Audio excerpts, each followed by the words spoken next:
ஆண்டும் இரட்சகருமாகிய இயேசு கிறிஸ்து ஈடில்லாத அன்பு நாமத்தினாலே ஜெபம் பிளஸ் தொலைக்காட்சி நேரில் யாவருக்கும் என் அன்பின் வாழ்த்துக்களை ஸ்தோத்திரங்களை உங்களுக்கு நான் தெரிவித்துக் கொள்கிறேன். இயேசுவே வார்த்தையானவர் என்ற நாமத்தினாலே உங்களுக்கு நான் இந்த தேவ வார்த்தையை கொடுப்பதிலே நான் மிகவும் சந்தோஷப்படுகிறேன். கர்த்தருக்கு பிரியமான என் அன்பு சகோதரனே சகோதரியே, இந்த நாளிலும் கூட நான் உங்களுக்காக தேவ சமூகத்திலிருந்து கொண்டு வந்திருக்கிற தேவனுடைய வார்த்தை, தேவனுடைய செய்தி என்னென்று சொல்லி பார்ப்பீர்களானால், உங்கள் சுகவாழ்வு சீக்கிரத்தில் துளிர்க்கும். என் அன்பு கர்த்தருக்கு பிரியமான தேவ ஜனங்களே, இன்னைக்கு வாழ்க்கையில பலவிதமான கசப்புகளும் இழப்புகளும் ஏமாற்றங்களும் நிறைந்த மனிதர்களை நம்மளால் பார்க்க முடிகிறது. என் அன்பு சகோதரனே சகோதரியே, அவருடைய வாழ்க்கையே பட்டு போனதை போல இருக்கிறது. செழிப்பு இல்லை, ஆசீர்வாதம் இல்லை, நன்மை இல்லை. இப்படி பல மனுஷருடைய வாயிலிருந்து புலம்புகிற அநேக காரியங்களை கேட்கிற என் அன்பு சகோதரனே சகோதரியே, இதோ இன்னைக்கு ஆண்டவர் ஏசாயா தீர்க்கதரிசன புஸ்தகத்தினாலே அப்படிப்பட்ட மனுஷர்களுக்கு ஒரு திடனை கொடுக்கிறார், தைரியத்தை கொடுக்கிறார், நம்பிக்கையை கொடுக்கிறார். உன் சுக வாழ்வு சீக்கிரத்தில் துளிர்க்குமா. என் அன்பு சகோதரனே சகோதரியே, நம்முடைய வாழ்க்கையை ஆண்டவர் எப்பொழுதும் செழிப்பா இருக்கும்படிதான் ஆண்டவர் வைத்திருக்கிறார். நாம் நம்முடைய எண்ணங்கள், நம்முடைய சிந்தனைகள், சில காரியங்களினாலே நம்ம ஆசீர்வாதங்களை நாம் இழந்து போகிறோமே தவிர ஆண்டவர் நமக்கு அப்படிப்பட்ட சூழ்நிலையை ஏற்படுத்துவதில்லை. என் அன்பு சகோதரனே, அன்பு சகோதரியே, வேதம் சொல்கிறது, வேதனை உண்டாக்குற வழி என்னிடத்துல உண்டோ என்று பார்த்து என்னை நித்திய வழியில நடத்தும். சங்கீதம் 139:24 என்ற வசனம், அதுதான் கடைசி வசனம். ஒரு வேதனை, ஒரு துன்பம், ஒரு கஷ்டம் ஏற்படும் போது நம்ம யாரையோ நினைச்சு அவர்களால் தான் நான் துன்பப்படுகிறேன், அவர்களால் தான் நான் கஷ்டப்படுகிறேன், அவர்களால் தான் நான் ரொம்பவும் வருந்துகிறேன் நினைக்கிறோம். இல்லை சகோதரனே சகோதரியே, அது மிகவும் தவறு. வேதனை உண்டாக்குற வழி அல்லது அழுகிற வழி, துக்கப்படுகிற வழி, அது முதலாவது நம்மகிட்ட தான் இருக்கும் சகோதரனே சகோதரி. இந்த நேரத்தில் தேவனுடைய வார்த்தை நான் உங்களுக்கு தைரியம் கொடுக்கிறேன், நம்பிக்கை கொடுக்கிறேன். உங்களுடைய வாழ்க்கை பட்டு போனதை போல இருக்குதா?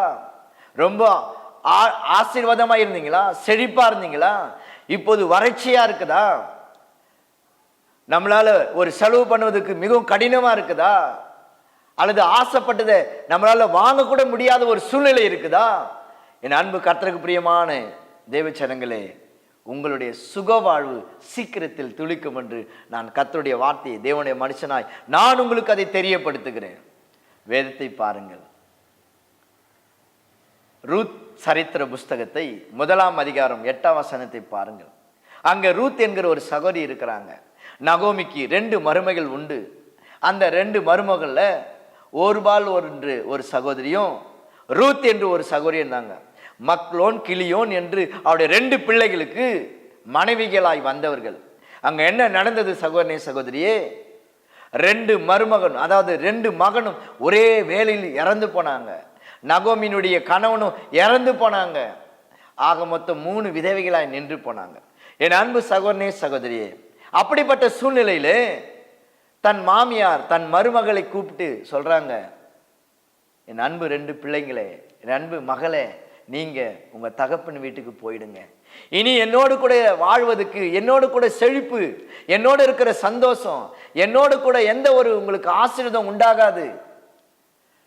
உயிரோடு இருக்கிறவர்களுக்கும் மரித்தவர்களுக்கும் நன்மை செய்ய தேவன் உங்களுக்கு நன்மை செய்வார், நீங்கள் புறப்பட்டு போங்கள் என்று சொல்லி ரூத் சரித்திரம் 1:8 அப்படி சொல்கிறது. அது மாத்திரம் இல்லை, அவங்க போகாதபடி தாமதம் செய்து கொண்டு இருந்தபடினாலே மாமியார் சொல்றாங்க, ரூத் சரித்திரம் 1ஆம் அதிகாரத்துல 11ஆம் வசனத்துல, என் நிமித்தம் உங்களுக்கு புருஷர்கள் உண்டாகுமானால் இனி அப்படி வராது, அப்படிப்பட்ட வாய்ப்பு இல்லை, நான் விதவையா இருக்கிறேன், அதனால ஒன்றும் ஆகாது, நீங்கள் உங்கள் விருப்பப்பட்டபடி உங்கள் வாழ்க்கையை அமைத்துக்கொள் என்று சொன்னாங்க. என் அன்பு சகோதரனே சகோதரி, ஒரு செழிப்பான வாழ்க்கை வாழ்ந்து கொண்டிருந்த ஒரு குடும்பத்தில் திடீர் என்று ஒரு மரணம் ஏற்படும் போது எப்படி வாழ்க்கை ஒரு சூனியம் போல ஆகுமோ, அல்லது எப்படி இருண்டு போகுமோ, அல்லது எப்படி ஒரு பட்டு போன ஒரு மரத்தை போல, காஞ்சி போன ஒரு மரத்தை போல அவருடைய வாழ்க்கை மாறுதோ, அப்படிதான் இருந்தது சகோதரனே சகோதரி. ஆனால் கர்த்தர் இந்த ரூத்துடைய சுக வாழ்வை துளிர்க்க பண்ணினார். ரூத் சரித்திரம் 4ஆம் அதிகாரம் 13ஆம் வசனத்தை கவனித்து பாருங்கள். போவாஸ் என்கிற ஒரு தேவ மனுஷன் அவருக்கு கிடைத்தார். ஆண்டவர் அவருக்கு மறுமணம் செய்து வைத்தார். அது நிமித்தம் அவளுக்கு திருமணம் ஆன பிறகு தேவன் அவளுக்கு ஒரு பிள்ளையை கொடுத்தார். அந்த பிள்ளை நிமித்தம் ஒரு ஆசீர்வாதம் வந்தது. அது ஈசாயை பெற பண்ணினது. ஈசாய் நிமித்தம் தாவீது பெற பண்ணினது. தாவீதின் குமாரனா இருக்கிற இயேசு அவர்கள் வழியில வந்தாங்க.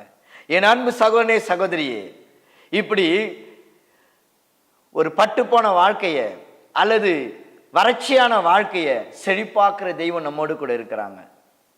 இன்னைக்கு எந்த காரியத்தை குறித்து நீங்க மனம் கலங்காதீங்க, சோர்ந்து போகாதீங்க. என் வாழ்க்கை இப்படி ஆயிடுச்சு, என் மக வாழ்க்கை இப்படி ஆயிடுச்சு, என் தங்கச்சி வாழ்க்கை இப்படி ஆயிடுச்சு, இப்படி சொல்லி ஜெபிக்கிறவங்க ஏராளமா இருக்கிறாங்க சகோதரி சகோதரியே.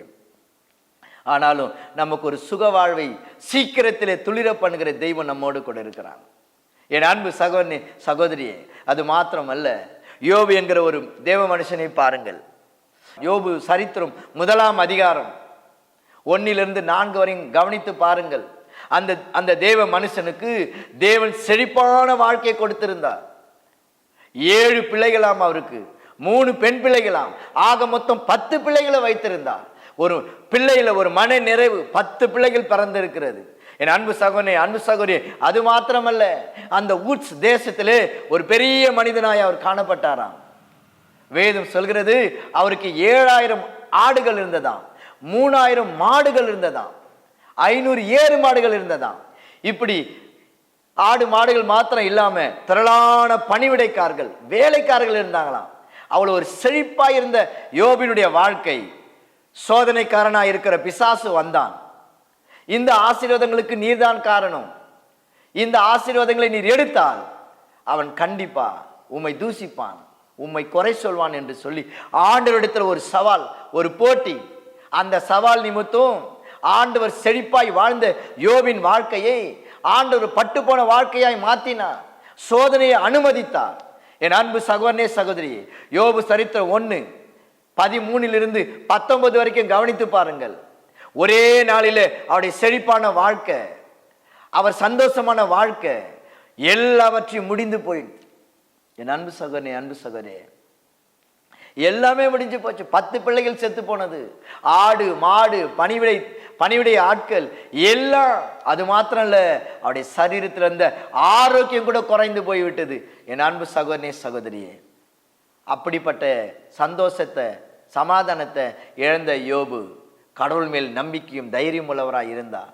என் அன்பு சகோதரனே சகோதரியே, அவருடைய வறட்சியை, அவர் பட்டு போன வாழ்க்கையை ஆண்டவர் எப்படி திரும்ப கொடுத்தார் தெரியுமா?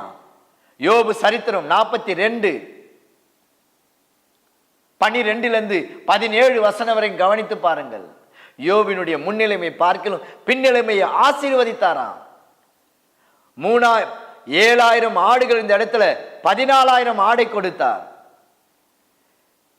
3000 மாடுகள் இந்த இடத்துல 6000 மாடுகளை கொடுத்தார். எல்லாவற்றையும் கர்த்தர் அவருடைய பட்டு போன வாழ்க்கையை, அவர் இழந்த வாழ்க்கையை, சந்தோஷத்தை எல்லாம் தேவன் அவருக்கு துளிர்க்க செய்தார். அவருடைய சுக வாழ்வை துளிர்க்க செய்தார். என் அன்பு சகோதரனே சகோதரியே, இன்னைக்கு நீங்க நல்ல ஆஸ்தி சொத்து உடையவங்களா இருந்தீங்களா?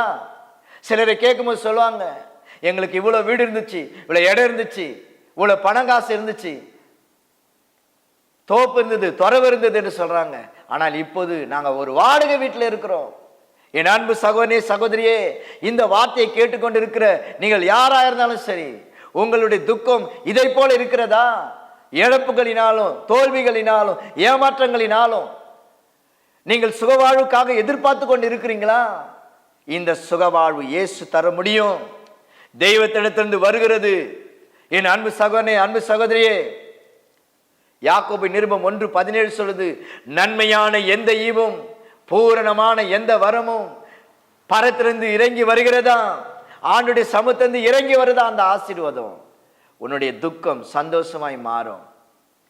உன்னுடைய பட்டு போன வாழ்க்கை, இழந்து போன சந்தோஷம், தேவன் உங்களுக்கு சுக வாழ்வை திரும்பவும் செழிக்க செய்வார், துளிக்க செய்வார். என் அன்பு சகோதரனே, அன்பு சகோதரியே, இந்த சிம்சோனை பாருங்க.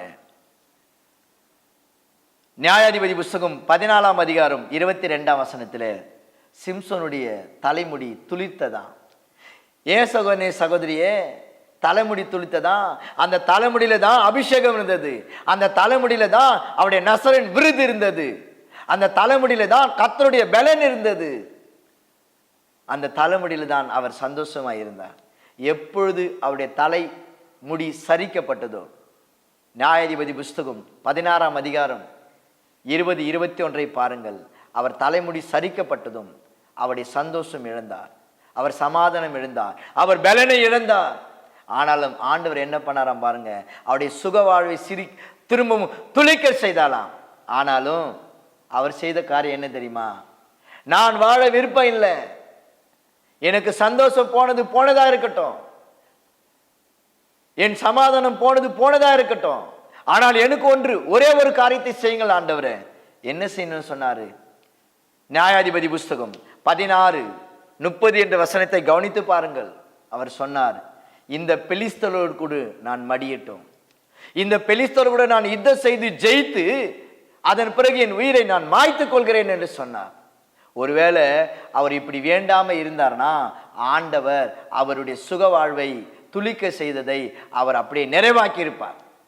என் அன்பு சகோதரனே சகோதரியே, கர்த்தருடைய வார்த்தையை கேட்டுக்கொண்டிருக்கிற என் தேவ ஜனங்களே, ஆண்டவர் உங்களுக்கு கொடுக்கிற இந்த வார்த்தை ஏசாயா தீர்க்கதரிசியினுடைய வாக்கு தத்துவம், ஒரு தீர்க்கதரிசியின் வாக்கு தத்துவம். உன் சுக வாழ்வு சீக்கிரத்தில் துளிக்கும், கர்த்தருடைய மகிமை உன்னை பிறகால காக்குமா. என் அன்பு சகோதரனே சகோதரியே, எந்த காரியத்தை இழந்து போய் இது எப்படி எனக்கு திரும்ப கிடைக்கும் அப்படின்னு நினைக்காதீங்க. கர்த்தர் நாமத்துக்கு மகிமை உண்டாட்டும். ஆலயத்தில் ஒரு சகோதரி வந்தாங்க. ஒரு 3 ஆண்டுகளுக்கு முன்பாக தனக்கு ஒரு பிள்ளை பிறந்து இறந்து போய்விட்டது. அந்த பிள்ளை போலவே எனக்கு ஒரு பிள்ளை வேணும், எனக்காக ஜெபம் பண்ணுங்க அப்படின்னு சொன்னாங்க. ஆண்டவர் சொன்னார், மகளே, நீ இழந்த பிள்ளையை உனக்கு கர்த்தர் கொடுப்பார், அதை குறித்து நீ கவலைப்படாத என்று சொல்லி பாருங்க. அந்த சகோதரி போய் ஆபரேஷன் பண்ணாங்க. கர்த்தருடைய வார்த்தை நிறைவேறினது. இன்னைக்கு இழந்த பிள்ளையை போல ஒரு அழகான பிள்ளை, ஆண் பிள்ளையை கர்த்தர் கொடுத்திருக்கிறார். எப்படி ஆதாமுக்கு ஆபேல் இழந்த பிறகு ஆபேலுக்கு பதில் சேத்தை கொடுத்தாரோ, அதே போல ஒரு ஆண் பிள்ளையை கொடுத்தார். அதே போல நீங்க என்னத்தை இழந்திருக்கிறீங்க? யோபுக்கு 10 பிள்ளை திரும்ப கொடுத்தார், அவருடைய சுக வாழ்வை துளிக்க செய்தார். பிள்ளையை இழந்திருக்கிறீங்களா? பணத்தை இழந்திருக்கிறீங்களா? நிம்மதியை இழந்திருக்கிறீங்களா? சந்தோஷத்தை இழந்திருக்கிறீங்களா? வேலையை இழந்திருக்கிறீங்களா? நீங்க என்னத்தை இழந்திருக்கிறீங்க? லூக்கா 19:10 சொல்லுது, இழந்து போனதை தேடவும் ரட்சிக்கவுமே மனுஷகுமாரனாய் ஆண்டவர் இயேசு வந்திருக்கிறார். என் அன்பு சகோதரனே, அன்பு சகோதரியே, நான் உங்களுக்காக தொடர்ந்து ஜெபம் பண்ணிக்கிட்டே இருக்கிறேன். நீங்கள் இழந்ததை பெறுவீங்கன்னு விசுவாசிங்க.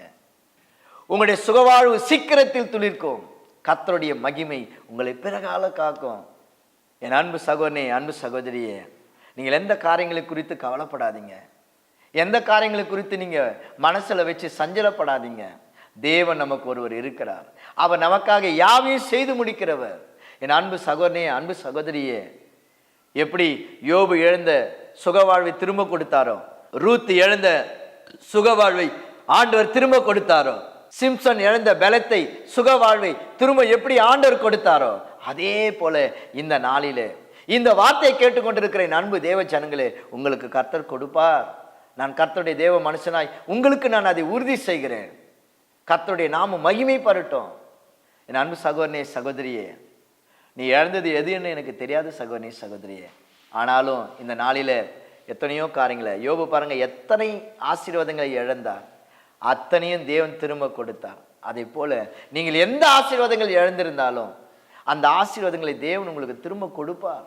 அவரால் கொடுக்க முடியும். இழந்து போனதை தேடவும் ரட்சிக்குமே வந்த இயேசு கிறிஸ்து. என் அன்பு சகோதரனே, அன்பு சகோதரியே, தேவன் உங்களுக்கு பெரிய காரியங்களை செய்யட்டும். நான் இப்போது உங்களுக்காக ஜெபிக்கிறேன். கர்த்தருடைய நாமம் மகிமைப்படட்டும்.